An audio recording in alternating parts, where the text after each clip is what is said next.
What's crack-a-lack in group 7? So yeah, I'm in group 7. No shocker really there. As I look at everyone's group 7 posts, I'm like, yeah, that fits. But if you're here for the first time, hi, my name is Josh. I'm a human connection expert, and I like to deal with things with traumas, triggers, and trying to heal the world, make it a better place, and ultimately make you healed in your authentic self. What we're going to talk about today is K-Pop Demon Hunter movie. We are not going to be talking about it as a review. We're going to be talking about it. My camera doesn't like it. And now my camera is possessed. The demons are in the camera. They do not want this video getting out. Anyway, I digress. The symbolism with K-pop, it's amazing. It's so. I was so frustrated, but so equally happy at the same time watching this because literally it's what I'm trying to do. Make people stand in their authentic self, be their true purpose, do the things that they love, all while healing their trauma. And this story tells that. And everyone's response made me so happy. I was like, oh my gosh, people are finally starting to get out of their comfort zone. But I want to talk about a couple key points in this movie because they stood out to me a great deal. First of all, I like the fact that she had her scars. This is a spoiler, so if you haven't watched the movie, go watch the movie and then come back. We are going to talk about the movie. You have been warned. Spoilers. Now you know. Anyway, uh, I love the fact that as she pushed down her scars started to take over her voice. And that's really, as we push out our traumas and triggers, they will find other ways to come out of you. Whether you slip and drink one time, or I say slip, but drinking will lower that down and it'll come out emotionally. And she had to deal with that because if she didn't, she was never going to be able to sing again. And I love that duality. It's so, so important because if you don't embrace your authentic self and you don't embrace the scars that made you, then they kind of rule over you, right? They're controlling you subconsciously. I love that part. Another part I really liked about it is in a I don't want to get political, but in a lot of ways over the last 10 years or so, we've had this, maybe even longer to be real honest, that men can be portrayed as the toxic type. And I'm really trying to change that because good men are not toxic. I know it's hard to say that out in today's society, but I am a good man and I am not toxic. I am strong and I'm soft at the same time. You can be both. And spoiler, spoiler, he sacrifices himself for his woman. And she says, I was trying to save you. And he said, no, you already did.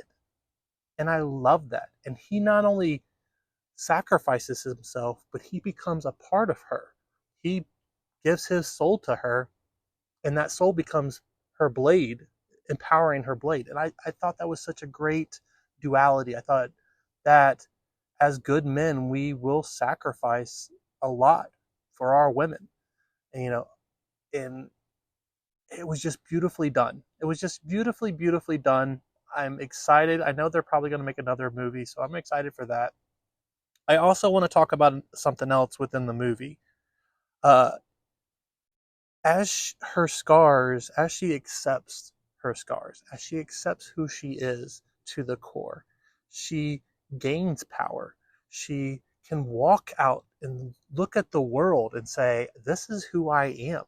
And I don't care if you like me or not because this is the real me.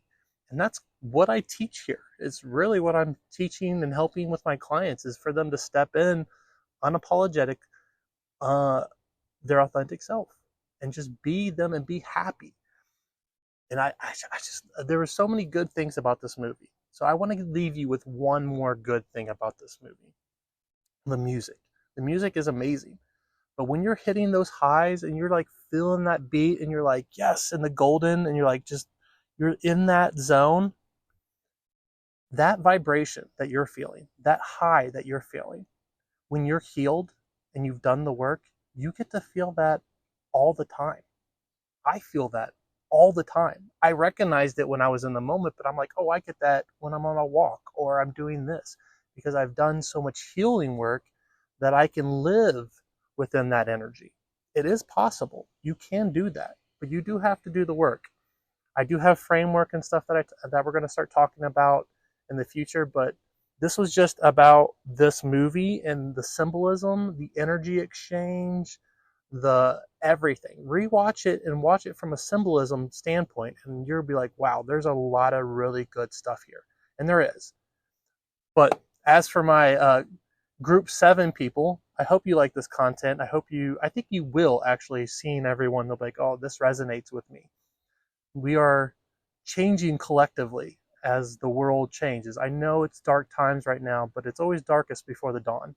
And this movie is the prelude to come for the future. We're going to go through more dark times, but if you all see how everyone's reacting to this, they all want to be your authentic self. It's there. And I'm just one person trying to help people get there. That was it. This is just a little perspective, just a little quick off that I wanted to do, that I totally not recorded any of this probably. Have I not? Oh, I have. Sweet. We'll have to cut that out. Anything else we'll see here with the scars, acceptance. That's pretty much it. The last part I will say is the key to really growing as a person is acceptance. Acceptance is the first stage of my program. It is the camel stage, and we'll talk more about that in videos down the road, but you have to accept that you are at where you're at because of your decisions. And the great part is you get to change those decisions and move forward. All right, that's it for this one. Like and subscribe. I do have some a little bit more openings for clients. And until the next time, to the next version of you, I'll catch you later. Go watch the movie. It's so good if you haven't watched it. If you made it through all this video and you still haven't watched the movie, shame on you. Shame, shame, shame. Go watch the movie right now and come back and leave a comment. All right, I'll catch you guys later. Peace.